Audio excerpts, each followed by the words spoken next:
Խաղացողները նույնն են, տեղերը փոխված։ Պետական եկամուտների կոմիտեն հրապարակել է 2025-ի արդյունքում Հայաստանի խոշոր հարկ-վճարողների ցանկը։ Ամենախոշոր 1000 ընկերությունները միասին պետբյուջե են վճարել 1 տրիլիոն 946 միլիարդ դրամ, ինչը 9.8%-ով ավելի է դրան նախորդող տարվա ցուցանիշից։ Խոշոր հարկ-վճարողների առաջատար եռյակում կրկին նույն ընկերություններն են, սակայն արդեն այլ դասավորվածությամբ։ 2025-ի արդյունքներով Հայաստանի ամենախոշոր հարկ-վճարողը Mobile Center Art ընկերությունն է, 77 միլիարդ 864 միլիոն դրամ վճարումներով, երկրորդ հորիզոնականում է Grand Tobacco 66 միլիարդ 119 միլիոն դրամով, իսկ 4 տարի անընդմեջ առաջատար Զանգեզուրի պղնձամոլիբդենային կոմբինատն այս անգամ երրորդն է 52 միլիարդ 164 միլիոն դրամ ցուցանիշով։ ՊԵԿ նախագահի առաջին տեղակալը հիշեցնում է, 2024-ի վճարումներից կոմբինատը ռոյալթիի կանխավճարի վերահաշվարկով 2025-ի մարտին 19.5 միլիարդ դրամ հետ է ստացել, բայց տարվա արդյունքներով կարողացել է վերադառնալ առաջատար դիրքեր։ Առաջին հորիզոնակում Mobile Center Art ընկերությունն է, ինչը պայմանավորված է որոշակի աշխարհակահաղական ուրեմն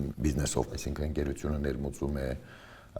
տեխնիկա եւ վաճառում է Հայաստանում մեկ այլ ընկերության, որը վերարտահանում է,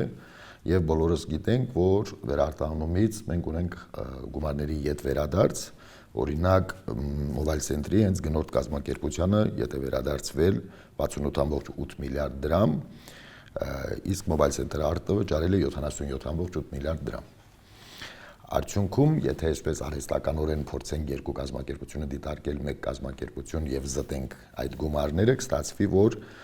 Mobile Center Art-ը զուտ վճարել է 9 միլիարդ դրամ եւ այդ դեպքում կհայտնվեր ցանկի 35-րդ տեղում։ Նախորդ տարի խոշոր հարկ-վճարողներին ավելացված արժեքի եւ ակցիզային հարկերի գծով վերադարձվել է 79.8 միլիարդ դրամ։ Հայաստանյան վերլուծական կենտրոններն արդեն հասցրել են ծանոթանալ ցանկին։ 1000 խոշոր տնտեսվարողների մասնաբաժինը պետական եկամուտների կոմիտեի կողմից վերահսկվող եկամուտների կառուցվածքում կազմում է շուրջ 68%։ Սա կենտրոնացվածության որոշակի մակարդակի մասին է խոսք գնում, 1000 խոշոր հարկ-վճարողների հավաքագրած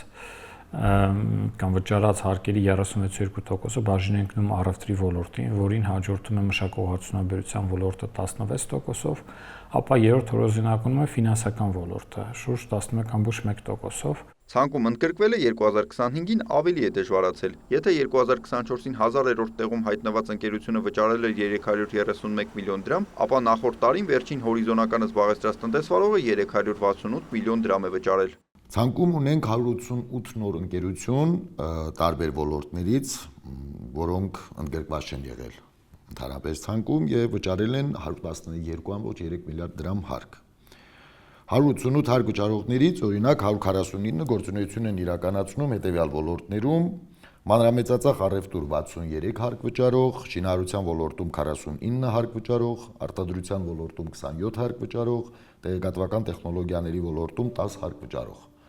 Այսինքն այստեղ էլ ունենք նոր եկած հարկ վճարողները տարբեր ոլորտներում են,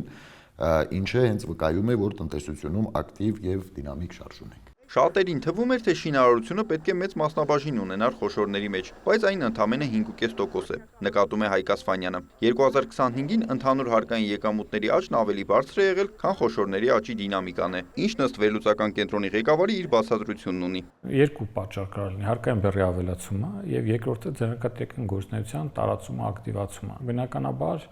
դրական դա կարելի է համարել, որ պետական բյուջեի եկամուտները կախված չեն կոնկրետ ընկերություններից։ Սակայն ձեզ պետք է նշեմ, որ ես վստահ եմ, որ այս ցուցանիշը էականորեն կփոխվի 2026 թվականի ընթացքում,